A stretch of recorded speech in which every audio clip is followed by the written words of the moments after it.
সেই বাসা ওই বাসা উপরে সব জায়গায় খুঁজে যখন পাইনি, আমার কি যেন মনে হলো আমি ফ্রিজটা উঠেছিলাম। ফ্রিজ উঠানোর পরে দেখতেছি মা ভেতর মুখ বাঁধা, হাত পিছনে বেঁধে রাখছিল, মুখও বাঁধা ছিল, গলায় হালকা প্রেশার মতো ছিল। ওখান থেকে তো বের করে নিয়ে আমরা হসপিটালে গেছি। তারপর হসপিটালে যে আমাদের আসছিল যে উনি মারা যান নাই, আছে, যে করছে আল্লাহ আছে বিচার দিব। আর আমাদের আল্লাহ যেন শহীদি মর্যাদা দান করেন, মাকে জান্নাত নসিব করেন। যারা করেছে তাদের শনাক্ত করে আইনের আওতায় আনা হোক। বগুড়ার ঘটনা, সন্তান মাদ্রাসায় পড়ে, যদি স্কুলে পড়তো কলেজে পড়তো নিজের বুঝাইতে পারতাম। সন্তান মাদ্রাসায় পড়ে, মাদ্রাসায় আলেমের 5 ইয়ারে অথবা দ্বিতীয় বর্ষের ছাত্র। মায়ের কাছে টাকা চাইলো, মা টাকা দিল না। সুদর্শন সুন্দর চেহারার সন্তান, মা টাকা দেয় না। টাকা চাইলো, মা টাকা দেয় না। মা চায় সন্তান যাতে খারাপ পথে না যায়, ভালো পথে চলে আসে। সন্তান একটা নারীর প্রলোভনে পড়লো, মেয়ের প্রলোভনে পড়লো, তার প্রেমে পড়ে গেল। ওর পিছনে খরচ করা লাগে, মাঝে মধ্যে বাবার পকেট থেকে টাকা চুরি করে মা এগুলো ডাক দেয়, বাধা দেয়। মায়ের কাছে টাকা চায়, মা টাকা দেয় না। মায়ের সাথে বাকবিতণ্ডা হলো, ঝগড়া হলো। সন্তান এবার মাদ্রাসায় চলিয়া গেল। মাদ্রাসায় চলে যাওয়ার পর দুপুর বেলা মাদ্রাসা থেকে আসলো, ঝগড়া করে সন্তান মাদ্রাসায় যায়। এদিকে মা সন্তানের জন্য খাবার রেডি করার জন্য ব্যস্ত হয়। সন্তান দুপুরের একটু আগে মাদ্রাসা থেকে আসিয়া দেখে মা তার জন্য খাবার রান্না করার জন্য ওই তরকারিগুলো কুটতেছে, তরকারি রেডি করতেছে। সন্তান পিছন দিক দিয়া মায়ের গলার মধ্যে চাপ দেয়, মার মুখের মধ্যে চাপ দেয়। এবার মাকে হত্যা করার পর সন্তান মায়ের হাত পিছনের দিক দিকে বাঁধিয়া, হাত পা বাঁধিয়া ডিপ ফ্রিজের মধ্যে রাখিয়া চলে গেল। আবার ঘন্টা খানিক পরে সন্তান আসলো। সন্তান আইসা এবার সবাইরে ফোন দিল। নিজে নিজে ওই ঘরের ভিতরে একটু কাটা, ডাকাতির একটু চিহ্ন, ডাকাতির একটু আলামত ঘরের ভিতরে রাখলো। একটু আলমিরার মধ্যে আঘাত করলো, বিভিন্ন জিনিসে আঘাত করলো। এবার বাবারে ফোন দেয়, বাবা মা কই, মারে খুঁজিয়া পাইতেছি না। আপন মানুষগুলারে ফোন দেয়, মারে খুঁজিয়া পাইতেছি না। এবার সন্তান নিজেই ডিপ ফ্রিজ থেকে মায়ের লাশটা বাহির করে দেয়। প্রশাসনের লোক সন্দেহ করলো, সিসি ফুটেজ দেখলো, কেউ এই ঘরে ঢুকে নাই, শুধু সন্তান ঢুকছে, আর কেউ ঢুকার কোন চিহ্ন সিসি ফুটেজে ধরা পড়ে না। এবার প্রশাসনের লোক সে দেখেন মাকে হত্যা করার পর মিডিয়ার সামনে আবার নিজের কষ্ট, মিডিয়ার সামনে আবার নিজে কথাও বলল। মিডিয়ার সামনে মায়ের খুনির বিচার চায়, সন্ত্রাসের বিচার চায়, ডাকাতের বিচার চায়। আবার দেখলাম চোখের কোনায় পানীয় জমা। এ মুসলমান নবীর আশিকের দল। এবার প্রশাসনের লোক সন্দেহ করলো, তাকে গ্রেফতার করলো, সব স্বীকার করলো, নিজের আপন মাকে নিজেই হত্যা করেছে। এখন এই গাবি জবাই করেছে, এই গাবি পাবে কোথায়? এই রঙের, এই কালারের গাবি খুঁজতে খুঁজতে দিশেহারা, পাওয়া যায় না। কোথায় পাবে? পাওয়া যায় না। একটু দিল দিয়ে অনুধাবন করে নেন। আল্লাহর একজন প্রিয় বান্দা একটা সময় সম্পদের মালিক ছিলেন, টাকাওয়ালা ছিলেন। আল্লাহর রাস্তায় সব সম্পদ দান করিয়া, দ্বীনের খেদমত করিয়া দুনিয়া থেকে বিদায়ের সময় সন্তানকে কিছুই দিয়া যাইতে পারেন নাই। একমাত্র সন্তান, ওই সন্তানকে দোয়া দিয়া গেছেন। কি দিয়া গেছেন? একটু আওয়াজ দিয়া বলেন, কি দিয়া গেছেন? বাবা দোয়া দিয়া গেছেন। ইমানের আওয়াজ দিয়া বলবেন, আমরা মা বাবার দোয়া চাইনি। ভেজাল আছে মনে হয়, আমরা মা বাবার দোয়া চাইনি। দোয়া নাও, কপাল খুলে দিবেন কে?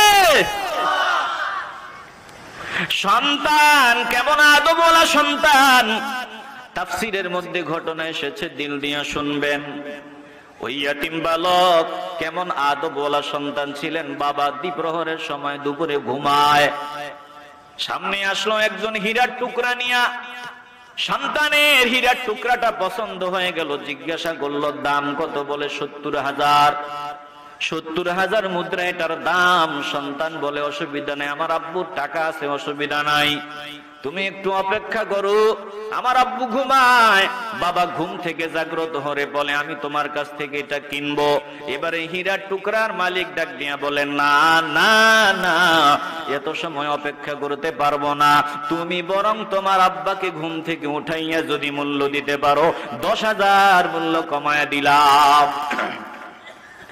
সন্তান ডাক দিয়া বলেন না না না, আমার বাবা ঘুমায়, আমার বাবার ঘুম আমি এখন ভাঙতে পারবো না, তুমি যদি অপেক্ষা করো আব্বার ঘুম ভাঙ্গা অবধি, তাইলে তোমাকে আরো 10,000 বানায় দিব 80,000। হীরার মালিক ডাক দিয়া বলেন না না না, যদি তুমি এখন আনিয়া দিতে পারো, বাবারে ঘুম থেকে উঠাইয়া যদি মূল্য আনিয়া দিতে পারো 30,000 সব মাইনাস, বাকি 40,000 মাইনাস। সন্তান বলে না না না, আব্বারে ঘুম থেকে উঠানো যাবে না, তুমি ঘুম ভাঙ্গা পর্যন্ত অপেক্ষা করো, 1,00,000 তোমাকে দিব। এবার এই বান্দা বলেন না, এত সময় আমার ধৈর্য ধরা সম্ভব না, ঘুম থেকে উঠায় দাও, এটা তোমারে আমি দিয়া দিব। বলেন না না না, বাবা ঘুমায়, বাবার ঘুম আমি ভাঙতে পারবো না। এই এতিম সন্তান, পিতা এমন পিতা দিনের রাস্তায় সব বিসর্জন দিয়া দেয়। এবার সন্তানকে ওয়ারিশ সূত্রে দিয়ে যাওয়ার মতো আর কিছুই নাই।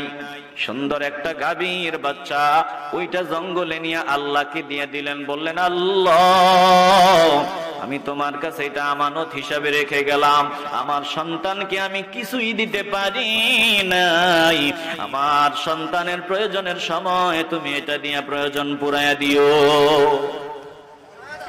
বাবা এটা সন্তানের জন্য আল্লাহর রাস্তায় জঙ্গলে ছাড়িয়া দেয়, আর এই পশুটাকে, এই গাভীটাকে আমার আল্লাহ জঙ্গলের ভিতরেই নিরাপদে রাখলেন, অন্যান্য হিংস্র প্রাণীদের থেকে নিরাপদে রাখলেন, মানুষের দৃষ্টির আড়ালে রাখলেন। এখন এরাও গাভী তালাশ করতেছে, গাভী পাবে কোথায়? এবার তার মা, ওই সন্তানের মা, ইয়াতিম বালকের মা ডাক দিয়া বলল, রে বাবা, তোর বাবা তোর জন্য একটা গাভী রাখিয়া গেছেন, জঙ্গলে গিয়া ডাক দিবি, ও ইব্রাহিমের আল্লাহ, ও মুসার আল্লাহ, আমার বাবা আমার জন্য যেই সম্পদ রাখিয়া গেলেন ওই সম্পদটা আমাকে আপনি ফিরাইয়া দেন। বলে গাভীটা দেখবা চলে আসবে, আল্লাহ চাহে তো ইনশাআল্লাহ। এবার সন্তান জঙ্গলের কাছে দাঁড়াইয়া ডাক দে, আল্লাহ, ও ইব্রাহিমের আল্লাহ, ও মুসার রব, আমার বাবা যেই সম্পদ তোমার কাছে রাইখে গেছে এটা আমারে ফেরত দাও। সুন্দর ওই বর্ণের, যেই বর্ণের কথা আল্লাহ কোরআনে বললেন, ঠিক এই কালারের গাভী এই সন্তানের সামনে হাজির। একটু আওয়াজ দিয়ে বলবেন না সুবহানাল্লাহ? একটু আওয়াজ দিয়ে বলেন আল্লাহু আকবার। গাভী চলতেছে, তাফসীরের মধ্যে এসেছে গাভী সন্তানকে ডাক দিয়া কয়, আরাম পাইবা, মজা পাইবা, আমার উপরে সওয়ার হও। এবার সন্তান ডাক দিয়ে বলে, না না না, আম্মার নিষেধ, তোমার উপরে সওয়ার হওয়া যাবে না। বলে যদি তুমি আমার উপর সওয়ার হইতা, আমারে তুমি এখান থেকে নিতে পারতা না।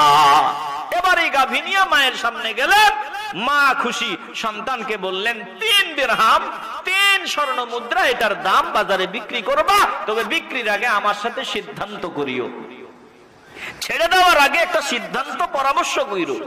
বাজারে রওনা দেয়, আগন্তুক হাজির, সন্তানের সামনে দাঁড়ায় বলে বিক্রি করবা? বলে হা। সুন্দর চমৎকার, দাম কত? বলে 3 স্বর্ণ মুদ্রা। বলে 3 না 6 দিমো। বলে 6 দিলে হবে না, আমি আম্মার সাথে পরামর্শ করা লাগবে, তোমার আম্মা তো 3 স্বর্ণ মুদ্রার কথা বলছে, আমি 6 স্বর্ণ মুদ্রা দিব।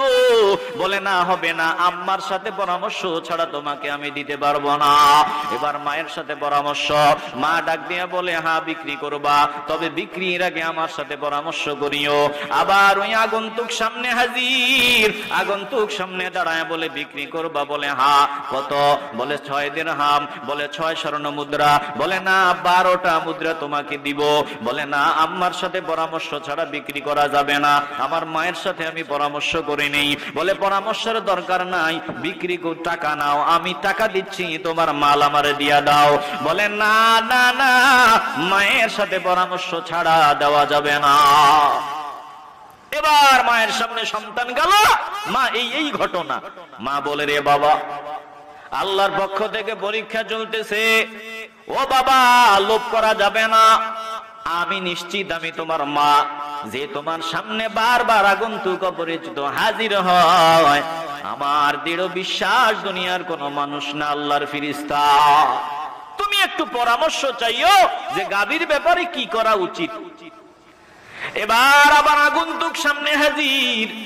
সন্তান ডাক দিয়ে বলে, আমার আম্মা তোমার পরিচয় আমার দিয়ে দিছে, আমার বুঝতে বাকি নাই।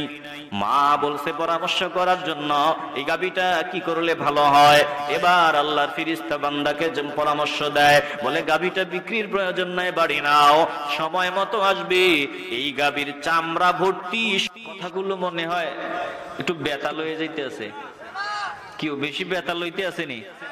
এখন খারাপ তো আমনে গো লাগতে পারে, দুই একজনের লাগতে পারে না। এরকম রোগী কি আমগো দেশে নাই? যে যদি ক্যান্সার হয়ে যায় চূড়ান্ত পর্যায়ের, তখন থেরাপি লাগে, থেরাপি, হার্ট থেরাপি লাগে। থেরাপি যারে দেয় সে বুঝে থেরাপিতে কত কষ্ট। কথা কয় না? আমার শাশুড়ির ক্যান্সার হয়েছিল, থেরাপি দেওয়ার পরে মাথাটাই খারাপ হয়ে গেছে, আবল তাবল বকছে, দুর্বল হয়ে গেছে, আল্লাহ এখন নিয়ে গেছে। তো বুঝার জন্য বলি যে আমি দেখছি যে ক্যান্সারের রোগীকে থেরাপি দেওয়ার পর কত জ্বালা যন্ত্রণা, কত কষ্ট। তো ক্যান্সার হয়ে গেলে মেডিসিন প্রয়োগ করলে কষ্ট তো লাগবেই, এরপরেও কষ্ট হজম করা লাগবে যদি সুস্থ হওয়ার নিয়ত থাকে। কথা কয় না? আপন ভাইকে হত্যাকারী আছে না নাই? আপন বাবাকে হত্যাকারী সন্তান এই বর্তমান জামানায় আছে না নাই? আপন মাকে হত্যাকারী সন্তান আছে না নাই? এ ভাই, একটু দিল দিয়ে অনুধাবন করেন। এই যে রিসেন্টলি ঘটনা, সম্ভবত বগুড়ার ঘটনা। সন্তান মাদ্রাসায় পড়ে, যদি স্কুলে পড়তো কলেজে পড়তো নিজেরে বুঝাইতে পারতাম এই সন্তান মাদ্রাসায় পড়ে, মাদ্রাসায় আলেমের 5 ইয়ারে অথবা 2য় ইয়ারে 2য় বর্ষের ছাত্র। মায়ের কাছে টাকা চাইলো, মা টাকা দিল না। সুদর্শন সুন্দর চেহারার সন্তান, মা টাকা দেয় না। টাকা চাইলো, মা টাকা দেয় না। মা চায় সন্তান যাতে খারাপ পথে না যায়, ভালো পথে চলে আসে। সন্তান একটা নারীর প্রলোভনে পড়লো, মেয়ের প্রলোভনে পড়লো, তার প্রেমে পড়ে গেল। ওর পিছনে খরচ করা লাগে, মাঝে মধ্যে বাবার পকেট থেকে টাকা চুরি করে মা এগুলো ডাক দেয়, বাধা দেয়। মায়ের কাছে টাকা চায়, মা টাকা দেয় না। মায়ের সাথে বাকবিতণ্ডা হলো, ঝগড়া হলো। সন্তান এবার মাদ্রাসায় চলিয়া গেল। মাদ্রাসায় চলে যাওয়ার পর দুপুর বেলা মাদ্রাসা থেকে আসলো, ঝগড়া করে সন্তান মাদ্রাসায় যায়। এদিকে মা সন্তানের জন্য খাবার রেডি করার জন্য ব্যস্ত হয়। সন্তান দুপুরের একটু আগে মাদ্রাসা থেকে আসিয়া দেখে মা তার জন্য খাবার রান্না করার জন্য ওই তরকারিগুলো করতেছে, তরকারি রেডি করতেছে। সন্তান পিছন দিক দিয়া মায়ের গলার মধ্যে চাপ দেয়, মার মুখের মধ্যে চাপ দেয়। মায়ের গলার মধ্যে, ওই যে মায়ের গলার মধ্যে চাপ দিয়া, চেহারার মধ্যে, মুখের মধ্যে চাপ দিয়া শ্বাসরোধ করে মাকে হত্যা করে। এবার মাকে হত্যা করার পর সন্তান মায়ের হাত পিছনের দিক দিকে বাঁধিয়া, হাত পা বাঁধিয়া ডিপ ফ্রিজের মধ্যে রাখিয়া চলে গেল। আবার ঘন্টা খানিক পরে সন্তান আসলো। সন্তান আইসা এবার সবাইরে ফোন দিল। নিজে নিজে ওই ঘরের ভিতরে একটু কাটা, ডাকাতির একটু চিহ্ন, ডাকাতির একটু আলামত ঘরের ভিতরে রাখলো। একটু আলমিরার মধ্যে আঘাত করলো, বিভিন্ন জিনিসে আঘাত করলো। এবার বাবারে ফোন দেয়, বাবা মা কই, মারে খুঁজিয়া পাইতেছি না। আপন মানুষগুলারে ফোন দেয়, মারে খুঁজিয়া পাইতেছি না। এবার সন্তান নিজেই ডিপ ফ্রিজ থেকে মায়ের লাশটা বাহির করে দেয়। প্রশাসনের লোক সন্দেহ করলো, সিসি ফুটেজ দেখলো, কেউ এই ঘরে ঢুকে নাই, শুধু সন্তান ঢুকছে, আর কেউ ঢুকার কোন চিহ্ন সিসি ফুটেজে ধরা পড়ে না। এবার প্রশাসনের লোক সে দেখেন মাকে হত্যা করার পর মিডিয়ার সামনে আবার নিজের কষ্ট, মিডিয়ার সামনে আবার নিজে কথাও বলল। মিডিয়ার সামনে মায়ের খুনির বিচার চায়। সন্ত্রাসের বিচার চায়, ডাকাতের বিচার চায়, আবার দেখলাম চোখের কোনায় পানীয় জমা। এ মুসলমান নবীর আশিকের দল এবার প্রশাসনের লোক সন্দেহ করলো, তাকে গ্রেফতার করলো, সব স্বীকার করলো নিজের আপন মাকে নিজেই হত্যা করেছে। এ মুসলমান গো, একটু চিন্তা করে দেখো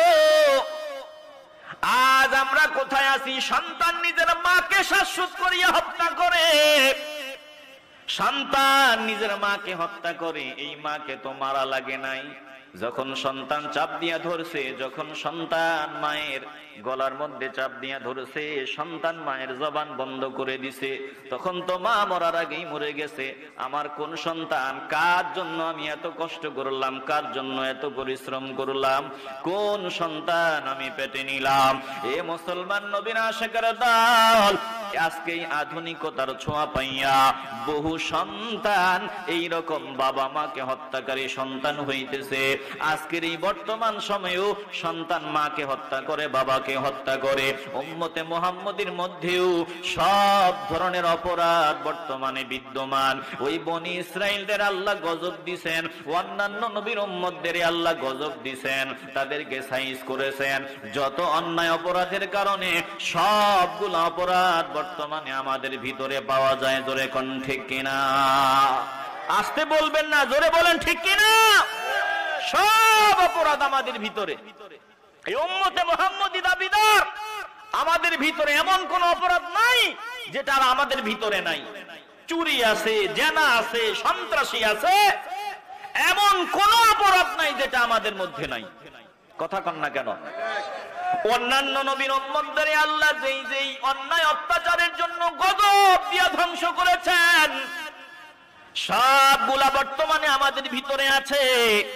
তাইলে একটু জানার প্রয়োজন যে আমাদেরকে এখনো আল্লাহ গজব দেন না কেন, এখনো আল্লাহ আমাদেরকে সাইজ করেন না কেন? অন্য নবীর উম্মতদেরকে, কওমে লূতকে আল্লাহ সমকামিতার অপরাধের কারণে গজব দিবেন, বর্তমানে সমকামিতাও আছে। বলে অন্যান্য নবীর উম্মতদের কওমদের মধ্যে যত অপরাধ ছিল আলাদা আলাদা ভাবে, যে অপরাধ আল্লাহ সহ্য করতে পারেন নাই, আসমানি গজব দিয়া তাদেরকে ধ্বংস করে দিবেন। বর্তমানে সব অপরাধ থাকার পরেও আল্লাহ আমাদেরকে গজব দিয়া ধ্বংস করেন না কেন?